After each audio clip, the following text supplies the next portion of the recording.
Salut tout le monde, c'est Antoine. Aujourd'hui on se retrouve pour un test d'écouteurs sans fil, donc des concurrents aux AirPods. Ils s'appellent d'ailleurs les TicPods Free, c'est pas par hasard et c'est vraiment des écouteurs que je voulais tester depuis longtemps parce qu'ils appartiennent à la marque Mobvoi, la même marque qui a fait les TicWatch première et deuxième génération, donc les montres connectées que j'avais déjà testées sur la chaîne. C'est pour ça, comme j'aimais beaucoup ces montres, je me suis dit ils vont peut-être faire des bons écouteurs et ça fait plusieurs mois parce qu'en fait c'est un projet qui a été financé par internet, donc ça fait plusieurs mois et là eh bien j'ai eu la possibilité de pouvoir avoir une paire de ces écouteurs et de pouvoir les tester. Donc dans cette vidéo je vais vous parler de tout ça et aussi les comparer aux AirPods.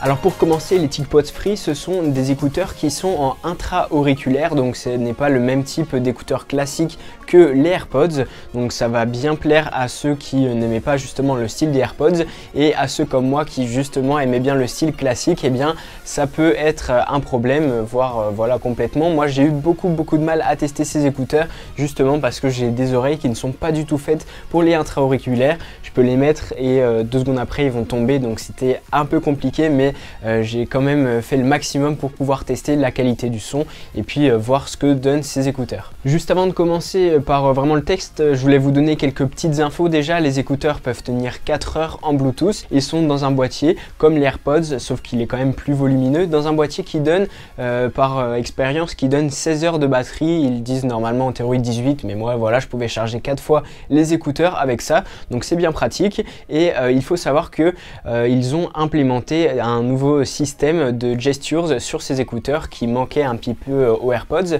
Vous pouvez faire par exemple un geste de glisser sur le long de l'écouteur pour faire monter ou baisser le son, et puis vous avez des commandes évidemment pour mettre play, pause, musique suivante, appeler soit Google Assistant soit Siri selon si vous êtes sur Android ou iPhone, et ça c'est assez cool, les petits paramètres supplémentaires qui fonctionnent plutôt bien pour monter ou baisser le son. Et aussi vous avez comme les AirPods la possibilité d'enlever les écouteurs pour mettre en pause la musique et le remettre pour relancer tout ça, et par expérience ça marche plutôt bien.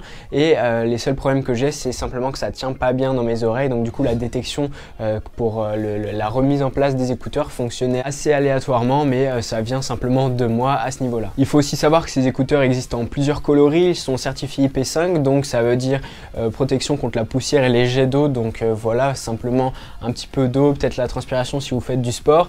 En tout cas voilà, ça résiste au minimum déjà pour ce qui est la poussière et de l'eau. Dans la boîte vous allez avoir la possibilité de changer les embouts de l'intra-auriculaire avec plusieurs tailles différentes, et il faut aussi savoir que ces écouteurs embarquent une annulation de bruit que j'ai pu tester, et effectivement ça donne une petite annulation de bruit. Alors faut pas croire que ça va être le casque Bose QC35, mais voilà, ça annule le bruit, et puis en plus comme déjà c'est intra-auriculaire, on peut quand même pas mal se couper du bruit extérieur avec ces écouteurs. Maintenant eh bien on va parler de la qualité du son parce que c'est quand même ça qui est très important. Donc je me suis forcé, comme j'ai dit, parce que j'ai galéré à pouvoir les garder longtemps, je me suis forcé à faire des écoutes comparatives, principalement entre les AirPods, le son du MacBook Pro qui est très bon, et puis les TicPods justement. Et ce que j'ai pu noter, c'est que franchement les TicPods s'en sortent très bien. Je peux pas dire qu'ils fassent mieux que les AirPods. Avec les AirPods parfois j'avais l'impression d'entendre un petit peu plus de choses dans les musiques que j'écoute qu'avec les TicPods,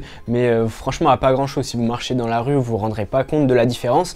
Et puis vous savez que je suis pas expert en son ou quoi que ce soit, je fais de la musique, et voilà, vous le savez que moi le son, dès que ça déconne un peu, j'en ai parlé d'ailleurs dans mon test du Redmi Note 6 Pro, dès que c'est pas terrible je le dis tout de suite, et là franchement il y a de quoi faire, et c'est vraiment une alternative crédible aux AirPods au niveau du son.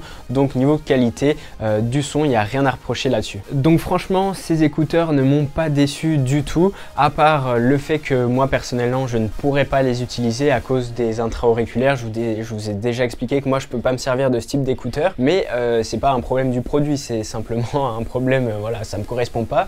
Et sinon pour ceux qui aiment l'intra-auriculaire, franchement c'est un très bon choix parce que avec les petits contrôles en plus comme monter baisser le son, ça c'est très pratique. Vous avez aussi la réduction du bruit, vous avez accès à plusieurs couleurs différentes, donc franchement c'est que des points positifs. Maintenant voilà, il y a quelques petits bémols on va dire, petite chose un petit peu moins bien que j'aimerais vous dire. Et voilà, c'est mon avis personnel subjectif sur la chose, mais voilà, je tiens à vous préciser un certain nombre de choses. Alors première chose déjà, je trouve que le boîtier est quand même plus gros que les AirPods, on pouvait les mettre dans la poche, en plus des clés, d'autres choses. Là quand même c'est un petit peu plus gros, et puis je trouve que ce boîtier est quand même moins compact. Quand on tape dessus, c'est un peu plus creux, c'est plus grand, donc c'est un peu, ils ont moins joué sur le compact, donc c'est un petit peu dommage. Et puis la fermeture aussi est un petit peu trop simple à ouvrir fermer, je l'ai juste ici.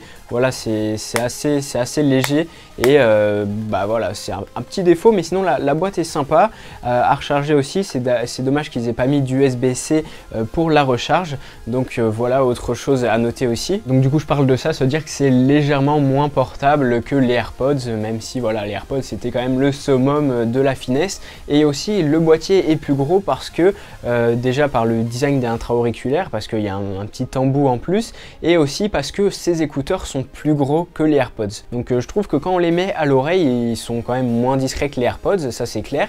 Ils restent quand même assez classe parce qu'ils sont blancs, il n'y a rien d'écrit dessus, et voilà, ça ressemble de très loin à des AirPods, mais ça a la forme, et c'est pas du tout bizarre. Moi je trouve que c'est un peu bizarre les écouteurs où c'est juste un rond dans l'oreille.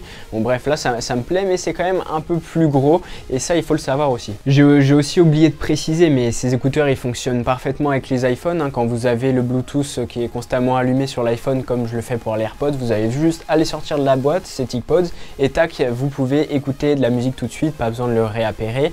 D'ailleurs l'appairage se fait sans trop de difficultés, et là-dessus c'est un bon point, et ça fonctionne évidemment sur Android sans problème. Aussi un petit détail, il y a des petites LED côté intérieur de l'écouteur pour voir au niveau de l'appairage, donc ça scintille de toutes les couleurs. Je sais pas si c'était très utile, mais au moins ça donne un aperçu, un contact visuel, on sait si il est allumé ou si ça fonctionne. Bref, il y a aussi ça à noter, et voilà tout ce que j'avais à dire à ce niveau pour le produit. C'est le moment de conclure sur ce produit. Donc qu'est-ce que j'ai pensé des TicPods Free?